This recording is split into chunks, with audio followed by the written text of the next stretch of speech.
समझे। कैसे समझे? क्योंकि महापुरुष रास्ते पर जा चुके हैं। जैसे कोई काम खुद नहीं समझ पाते तो कहते भाई मिस्त्री को बुलाओ, वही बताएगा। बुलाते कि नहीं बुलाते? गाड़ी खुद नहीं सही कर पाते, कहाँ ले जाते? मैकेनिक के पास। ऐसे जो मन किसमें खुश होगा ना समझ पावे तो किसके पास जाना चाहिए? जिन्होंने समझ लिया हो उसके पास हमें जाना चाहिए। ब्रह्मानंद ने समझ लिया था, उन्होंने अपने मन से पूछ लिया था कि तो तोड़ता पंछी यार तेरा कौन करे इतबार, तू तोड़ता पंछी यार तेरा कौन करे इतबार, तू तोड़ता पंछी यार तेरा कौन करे इतबार, तू तोड़ता पंछी यार तेरा कौन करे इतबार। ब्रह्मानंद कहते हैं कि अय यार तो उड़ता हुआ पंछी के समान एक जगह कभी रहता तेरा इतबार कौन करे, अर्थात तेरे ऊपर भरोसा। पहले कहा था ये कर लो तो मैं खुश हो जाऊंगा, अब जैसे इतनी मेहनत करके वो काम किया तब कहा था अब इससे नहीं खुश होऊंगा, अब वो वाला काम करोगे तब खुश होऊंगा। आदमी कितना गुलाम बन गया, मन का गुलाम बनकर नाच रहा है। बंधु इतना काम कर लिया, वैसे एक बार कहीं ठोकर लग जाए तो दोबारा मनुष्य वहां, कोई आपको एक बार धोखा दे दे तो जाना पसंद करते हैं? जाना पसंद? कोई कहे चलो अरे वो बहुत बड़ा धोखेबाज है कहते हैं, लेकिन सबसे बड़ा धोखेबाज जिसने कितनी बार धोखा दिया होगा, धोखा दिया है? कोई है जिसके मन ने धोखा नहीं दिया है? बता दो। सबके मन ने धोखा, लेकिन उस यार को छोड़ पाते? बंधु ध्यान में, एक बार धोखा दुनिया में खा लेते हैं, फांसी लगा लेते हैं, क्या कर छोड़ देते हैं, लेकिन मन रूपी जो यार है इसका धोखा 100 बार ठोकर दिलवाया है, लेकिन इसको हम छोड़ते, यही भूल है, यही अज्ञानता है। ब्रह्मानंद कहते हैं तेरे ऊपर एतबार कौन करेगा? उड़ते पंछी की तरह तो बदलता, जगह बदलता रहता है। भाई पहले क्या कहा था? ये खिलौना दे दो तो मैं खुश हो जाऊंगा, कहा था, और आपने दे दिया। रोग आके चिल्ला के माता पिता से ले लिया होगा, है? अब वो खिलौना मिल गया तो मन खुश हुआ नहीं, अब वो दूसरे साथी का देख लेगा, कहेगा वो वाला चाहिए, है? ऐसे कितनी चीज बदल दिया। मोबाइल एक मोबाइल ले मन कहेगा अब ये वाला सही नहीं है, दूसरा लाओ, अब दूसरा ले आए तब वो भी सही। हर काम में कपड़े ऐसे हैं, ये तो उदाहरण देते हैं, कितने कपड़े आज तक मन ने बदलवा दिए बंधु, लेकिन आपने इतने पहन लिया, गहने पहन लिया, खाना खा लिया, लेकिन ये धन्यवाद कभी देता, थैंक यू बोलता है? बोलता नहीं कि बहुत अच्छा किया तुमने। बोलिए प्रेम से गुरुदेव महाराज। ब्रह्मानंद कहते हैं कि तेरे कारण महल बनाओ संचो सुत धन दार, तेरे कारण महल बनाओ संचो सुत धन दार, और कोट बनाओ किले बनाओ बांधो बांध हजार, कोट बनाओ किले बनाओ बांधो बांध हजार। इस मन के लिए का तेरे कारण महल चिनाओ। अच्छे महल किसके लिए बनाते हैं? आप लोग देखते होंगे, अच्छा खासा रहने के लिए मकान सही रहता, कोई दिक्कत, लेकिन उसे तोड़ देते हैं फिर दोबारा बनाते हैं कि नहीं? किसको खुश कराने के लिए तो है ठीक, लेकिन मन खुश हो जाएगा कि अब की बार ज्यादा चमक गया मकान, बदलते हैं। लेकिन वो मकान बढ़ने के बाद मन खुश हुआ, दूसरे किसी का देख लेगा, कहेगा क्या बनाया तुमने, उसका देखो कितना चमक रहा है, नहीं समझ? एक सेकंड में तुम्हारी मेहनत पर पानी फेर देगा। तेरे कारण महल बनाऊं संचू सुख धनदार। सुत माने पुत्र, धन माने धन दौलत, और दार माने दारा माने पत्नी होता है। तेरे लिए ही पत्नी की व्यवस्था किया। किसके लिए? मन खुश हो जाए। सोचता से नहीं खुश हो पाएगा, शादी विवाह हो जाए। शादी विवाह हो गया, उसके बाद तो सोचता बेटा हो जाएगा तब खुश हो जाऊंगा, लेकिन बेटा होने के बाद खुश हुआ? खुश नहीं। कहते हैं कि सुंदर भोजन रोज खिलाओ, पहनाओ श्रृंगार। सुंदर भोजन रोज खिलाओ, पहनाओ श्रृंगार। हर व्यक्ति इस मन को सुंदर से सुंदर भोजन कराना चाहता है, नहीं कराना चाहता। कसर रखते हैं, चटनी भी चाहिए, अचार भी चाहिए, पापड़ भी चाहिए, जो जो की व्यवस्था कर सकता है उसमें चूकता मांग भी लेता है। एक मन भीख भी मंगवा देता है। मंगवाता है कि नहीं? तंबाकू खाने वाले से पूछ लो, या भीख बीड़ी पीने वालों से पूछ लेते हैं। भीख मंगवा देता है, लेकिन फिर भी ये शर्म खाता। भीख भी भिखारी बना दिया, लेकिन फिर भी खुश हो पाया? कितनों के पैरों में गिर पड़ता है। ध्यान देना। बोलो वृंदावन बिहारी लाल की जय। पैरों में गिरते हैं कि नहीं करते? कभी कभी किसी पति पत्नी को हमने देखा, पति वैसे अकड़ कर चलता है कि मैं मालिक हूं, है, और पत्नी मेरी गुलाम है, लेकिन पीछे जाकर पत्नी के पैरों में गिरता है। नहीं गिरता? बोलो वृंदावन बिहारी लाल। सरेंडर कर देता है, लेकिन फिर भी खुश होने का नामो निशान। गौर करना, विचार करना बंधुओं, ये प्रैक्टिकल समझने का प्रयास करना चाहिए और विचार करना चाहिए कि सुंदर भोजन रोज खिलाऊं, सुंदर से सुंदर भोजन मन को खिलाता हूं। पहनाऊं श्रृंगार। कोई खराब श्रृंगार पहनाता कि अच्छा? जितना जिसके बस का है, बस का नहीं तो बात अलग है, जितना क्षमता है अच्छा से अच्छा श्रृंगार पहनाता है। मलमल इत्र तेल लगाओ, नहीं माने उपकार। तेल साबुन महापुरुष कहते हैं सब कुछ लगाता हूं, लेकिन ये मन उपकार मानता तो ना वो उपकार माने और ना तुम धोखा मानो। तुम भी ठोकर खाते रहते हो और चलते रहते। जिन्होंने इस ठोकर को समझ लिया, बंधु, तुलसीदास ने इस ठोकर को समझ लिया था कि मेरे मन ने कितना धोखा दिया। समझा था कि नहीं? जिनकी रामायण रामचरितमानस आप घर घर में पूजनीय और वंदनीय पूजा करते हैं, उन्होंने मन के धोखे को समझ लिया था। ये समझ गए थे मेरा मन कितना धोखेबाज है।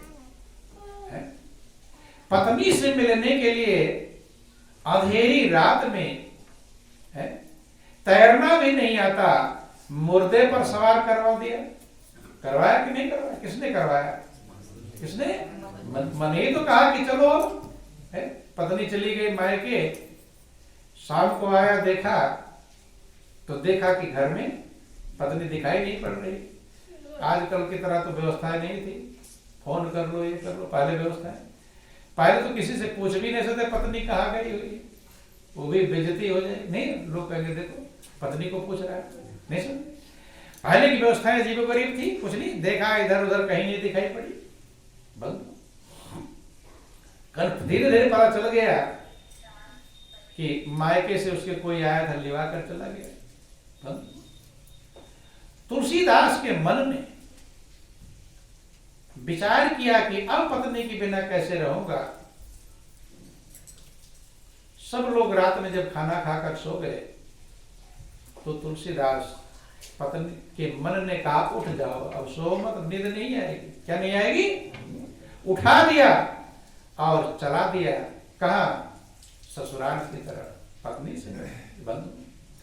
किले गमछा डाल गले, तुलसी ससुराल चले। ले गमछा डाल गले, तुलसी ससुराल चले। वो चले जात भादों की रात,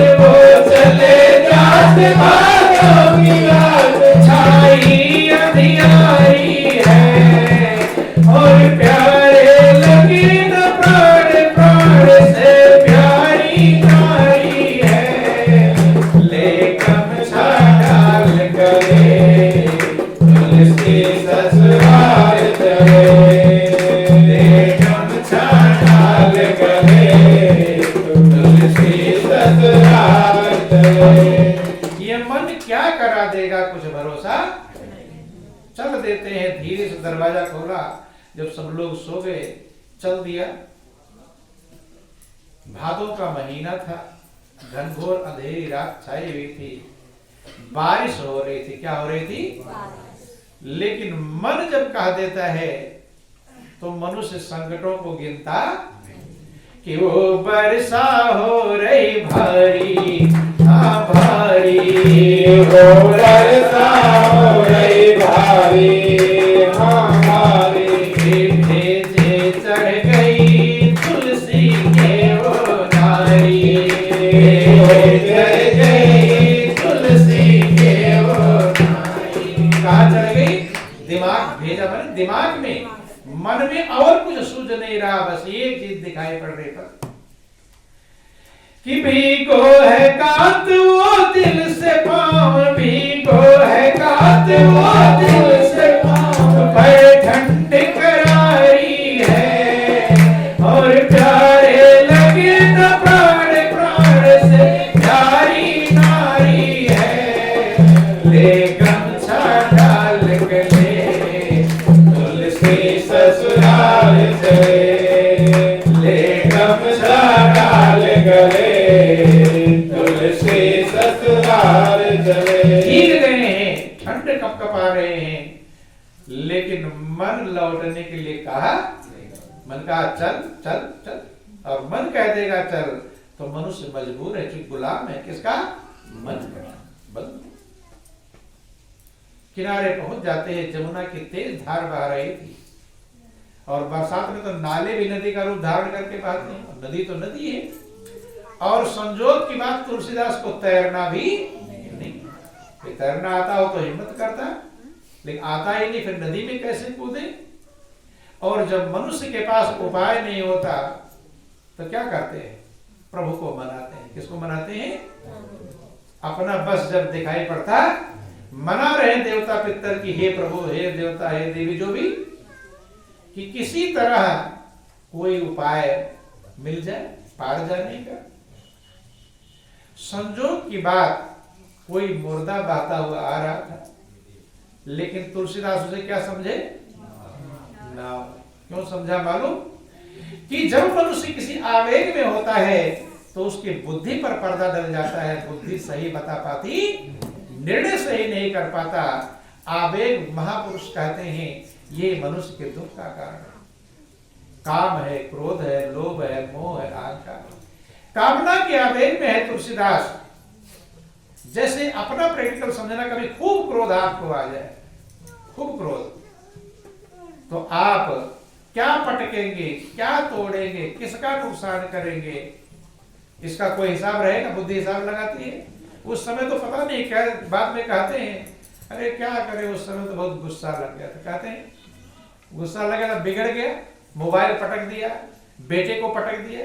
एक स्त्री ने ध्यान देना, चूंकि स्त्रियों का स्वभाव होता है, पति जब गुस्सा करता है तो पत्नी को पीटता है, और पत्नी गुस्सा आता है तो किसको पीटती है? बच्चों को। किसको पीटती है? बोलिए प्रेम से गुरुदेव महाराज। क्योंकि छोटे को ही सब पीटते हैं, ऊपर तो जा नहीं पाते हैं। तो ध्यान देना, एक स्त्री का प्रैक्टिकल आपको समझा रहे हैं, गुस्से में पति से झगड़ा हो गया था। तो झगड़ा तो ऐसा होता है कि फिर जल्दी सही होता नहीं। गुस्से में एक बेटा था, छोटा ही था, गुस्से में पति पत्नी से लड़ाई हुई, और लड़ाई ऐसी हुई, गुस्से में बेटे को उठाकर पटक दिया, फेंक दिया, और फेंक दिया तो यहाँ पीछे लग गया। मर्मस्थल होता है, मर्मस्थल पर चोट लग गई। यहाँ पर अगर चोट लग जाए तो मनुष्य को बचने की उम्मीद बहुत। तो ऐसे बच्चा बेहोश हो गया, छोटा ही था, छोटे को बेहोश हो गया, ले गए हॉस्पिटल। संजोग की बात थी, मृत्यु हो गई उसकी। क्या हो गई? और ध्यान देना, एक याद रख लेना, जो भी प्रभु ने दिया है, अगर उसका आप दुरुपयोग करेंगे तो वो दंड आपको मिलेगा ही। सदुपयोग करेंगे तब धन्यवाद मिलेगा, और दुरुपयोग करेंगे तो दंड मिलेगा। आज भी रोती बूढ़ी हो गई है, दूसरा कोई संतान उसे हुआ। ये किताब की कहानी नहीं, प्रैक्टिकल है। आज भी रोती है कि भगवान ने तो मुझे दिया था, लेकिन मैंने खुद ही मार डाला। थोड़ा दिमाग वैसा हो गया है, दूसरा कितना देवी देवता पितर डॉक्टरों को दिखा लिया, दूसरा संतान पैदा नहीं हुआ, बंधु दूसरा हुआ ही नहीं। और एक पाया था, वो गुस्से में मारने में थोड़ा पट गई थी, किसमें? गुस्से में, अर्थात आवेग में हमारी बुद्धि सही निर्णय नहीं। ऐसे तुलसीदास कामना के आवेग में थे बंधु, मुर्दा बहता आ रहा लेकिन उसने क्या समझा ना। प्रार्थना बोल वृंदावन बिहारी लाल की, उमापति महादेव की। नदिया ने जुलम गुजारे, हाँ गुजारे, नदिया ने जुलम गुजारे, हाँ गुजारे। मन सोच रहे कैसे जाऊं उस पारे, मन सोच रहे ये सोच रहे बिच खोज रहे, ये सोच रहे बिच खोज रहे। ये राह करारी है और प्यारे लगे न प्राण, प्राण से प्यारी नारी है। लेखन छाल गले तुलसी ससुराल चले, लेखन छाल गले तुलसी ससुराल चले। सोच रहे हैं कोई उपाय नहीं दिखाई पड़ रहा है, तभी एक मुर्दा कि तभी मुर्दा बहता आया, आया तभी मुर्दा बहता आया, आया। मुर्दा देखा तुलसी मन हर्षाया, मुर्दा देखा तुलसी मन हर्षाया।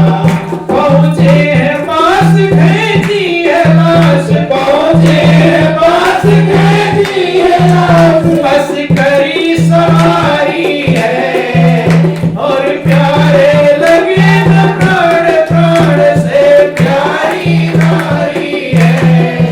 ले गमछा डाल गले तुलसी ससुराल चले, ले गमछा डाल गले तुलसी ससुराल चले। प्रभु को धन्यवाद दिया, देवी देवताओं को धन्यवाद दिया कि प्रभु ने मेरी पुकार, और नैया आ गई कहीं से बहती हुई, सवार हो गए। देखो मुर्दा और नाव में कितना अंतर होता है, लेकिन समझे विवेक भ्रम हो जाता है जब विकारों के बस मनुष्य हो जाता है। बस आप देखते हैं कोई अपने भाई का गला काट देता है, कोई पिता का गला काट देता है, एक माँ अपने बेटे का गला कटवा नहीं, क्या हो जाता है?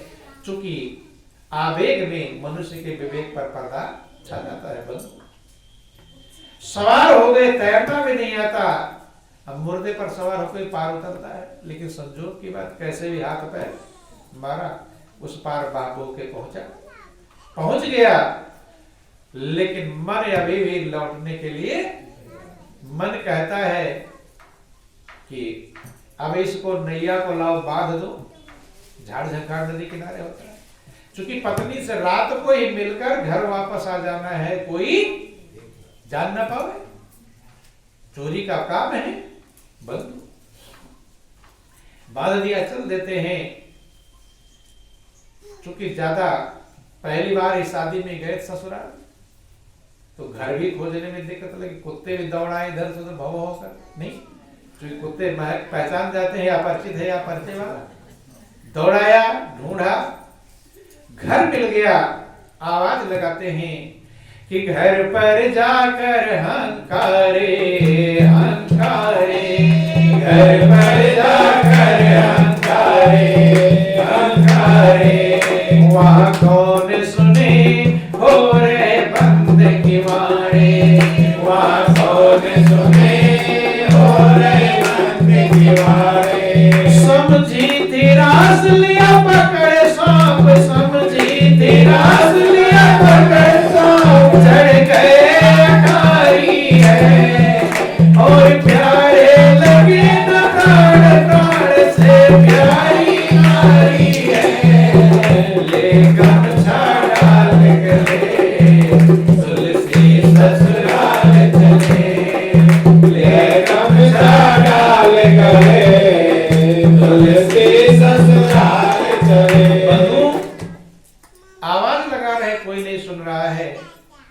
कहीं दीवार पर कोई सांप लटक रहा था, लेकिन क्या समझा? रस्सी। चल गया, झम से जब आंगन में जाकर कूदा, पत्नी एकदम जग गई। अब जग गई, एकाएक आदमी जगता तो सही समझ में आता। अब वो देख रही, तुलसीदास खड़े, तो सोच रही सपना देख रही है या सही में। कन्फर्म आंख मल रही है और देख रही है, कन्फर्म हो गया कि मेरे पति ही है। बस पूछती है आए कैसे? बरसात हो रही है, अंधेरी रात है, ना नाव है ना कुछ है, कि तुम कैसे आए स्वामी? हाँ स्वामी, तुम कैसे आए स्वामी? हाँ स्वामी, तुम्हें इतने क्यों बन गए जान के कामी? तुम्हें इतने क्यों बन गए जान के कामी? कहती है स्वामी आप आए कैसे? तुलसीदास कहते हैं कि मुझे मेरा बहुत बड़ा सौभाग्य है, क्योंकि मुझे बहुत ही समझदार होशियार पत्नी मिली है। क्या मिली है? कि तूने पहले ही मेरे चढ़ने के लिए रस्सी लटका रखा है। क्या लटका रखा था? रत्नावली सर पकड़ करके, मैंने कहा रस्सी बसी लटकाया? मैंने तो कहीं लटकाया नहीं। कहा रस्सी मैंने लटकाया?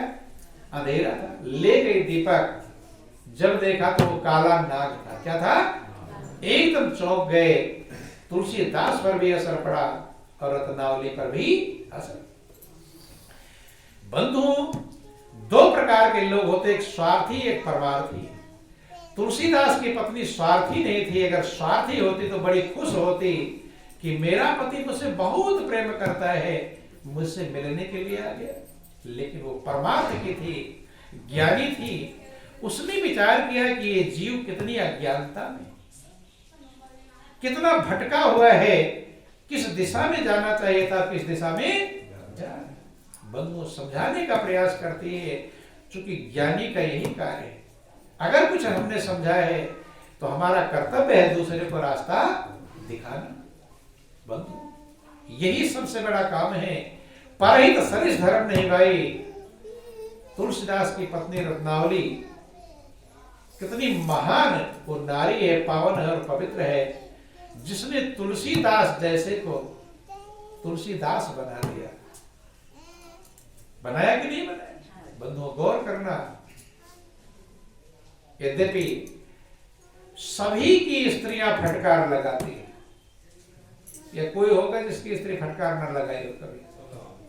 बिना फटकार के कोई रहने वाला बोलो वृंदावन बिहारी लाल। लेकिन कुछ लोग फटकार को हजम कर लेते हैं, नहीं समझ में। लेकिन तुलसीदास को हजम, ये सबसे बड़ी कीमत है। हजम कर लिया, पच जाता है। एक बार फटकार लगा, फिर हजम कर लिया, फिर फटकार लगा, फिर 100 जूता खाए, तमाशा घुस कर दिए। लेकिन तुलसीदास समझाती है कि आपका लक्ष्य क्या था? मुझसे मिलने के लिए आपने भयंकर सांप की भी परवाह नहीं किया। आपका जीवन तो खत्म है? काट लेता तो मृत्यु हो जाती। लेकिन लक्ष्य क्या था? पाना क्या था? कि चमड़े हड्डी मांस का शरीर है। रत्नावली समझाती है कि इसके हर अंग से गंदगी ही निकलती। आंख से तो गंदगी, मुंह से तो गंदगी, नाक से तो गंदगी, जितने भी अंग हैं और जिससे शरीर बना, त्वचा अस्थि रुधिर में था, सिवाय इसके नहीं कुछ भी। मुलम्मा है लगा इस पर, निरी धोखे की टाटी। कहती है कि चमड़ा हड्डी मांस खून बाल, ये क्या है? इसमें कुछ भी पवित्र है? कभी विचार करके देखना। तुलसीदास की जो पत्नी रत्नावली ज्ञान की दृष्टि समझाती है कि इसमें कुछ भी पवित्र नहीं। इस शरीर का चमड़ा किसी को तो काट कर लेगा, हड्डी मांस बाल कुछ भी सब अपवित्र है। हर अंग से गंदगी निकलती है। कि इन फूले गुब्बारों को देखकर मन क्यों मगन होता? गुब्बारे फूट जाते हैं, गुब्बारों का भरोसा। इस संसार फूले गुब्बारे की तरह, जैसे एक छोटा सा बच्चा था, गुब्बारा मिल जाता है, नाचता है, मगन होता, खुश होता है, होता है कि नहीं खुश होता है? तो गुब्बारा फूट जाता तो रोना चाहता। ये संसार का नियम है। दुनिया की चीजों पाकर मगन हो जाता है और जब ये छूट जाती है, ठोकर देती हैं, रोता और बिलखता तड़पता है बंधु। रत्नावली कहती है कि तुम्हारे अंदर क्षमता है कि जब बदबू के भंडार से इतना प्रेम कर सकते हो, तो जो सत्य है, शाश्वत है, आनंद का भंडार है बंधु, उससे भी प्रेम करने की क्षमता। दिशा गलत है। क्या है दिशा? गलत। समझाती है कि अस्थि चर्म में देह तामे ऐसी प्रीति, ऐसी प्रीति जो राम में तो न होत भव भी। इस शरीर से, हड्डी चमड़े मांस का शरीर बना हुआ है, इससे तुम्हारा इतना प्रेम है। अगर इतना ही प्रेम राम से हो जाता, प्रभु से हो जाता, तो भाव का जो भय है वो खत्म हो जाता। भय ही मनुष्य को हमेशा बेचैन करता है। सबके अंदर कोई ना कोई भय मौजूद है, निर्भय कोई भी नहीं। क्या भय है? ऐसा ना हो जाए, ऐसा ना हो जाए, ऐसा भय है कि नहीं? और उसी से हमेशा बेचैन रहते हैं बंधु। तब आप निर्भय बनेंगे। जब निर्भय है, जहां भय नहीं है, वहां आपका मन पहुंचेगा। और एक ही में भय नहीं हो, प्रभु में, और सब जगह भय मौजूद है। इसीलिए उसको निर्भय कहकर पुकारा गया, जहां कोई भय नहीं। अपने मन से पूछना, आधी रात को भी जगेगा तो कोई ना कोई भय आपको बेचैन कर देगा। बेचैन करेगा, पता नहीं ये होगा कि नहीं होगा, पता नहीं ऐसा होगा कि नहीं होगा, बेचैन। कहती कि भय खत्म हो जाएगा, और भय समस्त दुखों का कारण है। भय तब तक खत्म नहीं होगा जब तक निर्भय जो परमात्मा है वहां आपका मन पहुंचेगा नहीं। वहां जिसका मन पहुंच गया वही निर्भय बन पाएगा बंधु। ये जिंदगी का लक्ष्य है, अपने मन को निर्भय के पास पहुंचा। तो आप लोग सुनते हैं, चलती चाकी देख कर दिया कबीरा रोए, और दो पाटन के बीच में साबुत बचाना। दाना डाल रहे, पिस रहा, सब पिसते हुए चले जा रहे हैं, लेकिन महापुरुष कहते उपाय है। क्या उपाय है? कि ठाड़ी चाकी देख कर और दिया कमाल ठठाए, वो जो कीली से लगा रहे बाल नबा का जा।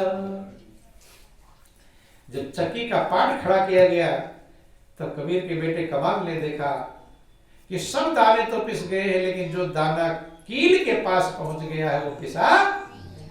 यही काम हमें करना है कि हमें खिसकते खिसकते कहां पहुंच जाना है? कील के पास। और कील क्या है? मालिक परमात्मा है। अगर उसके पास पहुंच गए तो कितनी चक्की चले, फिर पिसने वाला। लेकिन अगर उससे दूर रहेंगे तो पिसेंगे ही पिसेंगे। तो पिसना चाहते हैं तो जहां मर्जी के वहां रहो, लेकिन अगर पिसने से बचना चाहते हैं तो परमात्मा रूपी कील के पास सरक सरक कर जाना, पहुंचना है बंधु। जब फटकार लगाया तुलसीदास को भी कुछ होश आया बंधु। देखा सांप सामने खड़ा है, अपनी अज्ञानता पर। चूंकि जब तक कोई अपने आप को अज्ञानी नहीं समझता है, जब तक कोई अपने आप को नासमझ नहीं समझता है, तब तक कभी समझदार बन सकता। समझदार है ही, फिर जरूरत क्या है? नहीं समझ रहे। पेट भरा हुआ, फिर भोजन की जरूरत। और सब लोग समझदार हैं बंधु, लेकिन समझदार होते तो संतुष्ट हो गए होते। नहीं समझ में? इसी बात से समझ लेना चाहिए कि मैं समझदार, इसलिए जाना चाहिए जहां समझदारी मिलती बंधु। कि कबीरा संगत साधु की बेग करीजे जाए, और दुर्मत दूर गंवाए सी देसी सुमति चढ़ाए। तो दुर्मत को दूर करेंगे, सुमति चढ़ा देंगे। संत महापुरुषों के पास जाओ। जब फटकार लगी, तुलसीदास को समझ में आया। तुलसीदास कहते हैं कि तूने मुझे सोते से जगा दिया। ध्यान देना, कोई भी आपको जगा दे, आपको उसका एहसान मंद धन्यवाद देना चाहिए। सही दिशा कोई आपको दिखा दे, उसके समान हितैषी दुनिया में कोई भी नहीं। कि सोते से मुझे जगाया, हाँ जगाया, सोते से मुझे जगाया, हाँ जगाया। तो गुरु मेरी तुमने ज्ञान सिखाया, तो गुरु मेरी तुमने ज्ञान सिखाया। तूने ज्ञान दिया मैंने मान लिया, तूने ज्ञान दिया मैंने मान लिया। अब तू मदारी है और प्यारे लगे न प्राण, प्राण से प्यारी नारी है। लेकिन डाल गले तुलसी ससुराल चले, लेकिन डाल गले तुलसी ससुराल चले। कोई भी आपको सही दिशा दिखा दे, एहसान मंद है, धन्यवाद देना चाहिए। धन्यवाद देते हैं कि आय देवी तो धन्य। स्वार्थ को छोड़कर परमार्थ का काम तुमने किया, मुझे सोते से जगाया, तो अब मेरी गुरु बन गई। क्या बन गई? गुरु से कहते हैं जो उल्टी दिशा को छुड़ाकर सही दिशा पहुंचा, असत्य को छुड़ाकर सत्य तक पहुंचा दे। इसलिए आपके शास्त्र वेदों पर वर्णनाया, असतो मां सदगमे, तमसो मां ज्योतिर्गमे, मृतो मां अमृतम गमे। प्रार्थना करता है भक्त कि मुझे असत्य से सत्य की तरफ। सारा संसार नाशवान है, बदलने वाला है, इसलिए महापुरुषों ने इसे असत्य कहा। भगवान शंकर कहते उमा कहो मैं अनुभव अपना, और सत्य हरि भजन जगत सब। भगवान शंकर की पूजा करते हैं लेकिन उनकी बात मानने को तैयार, वही तो कह रहे संसार को असत्य समझो, लेकिन उल्टा पूजा कर लेगा, जल चढ़ा देगा, लेकिन उनकी बात मानने को तैयार। बात मानना ही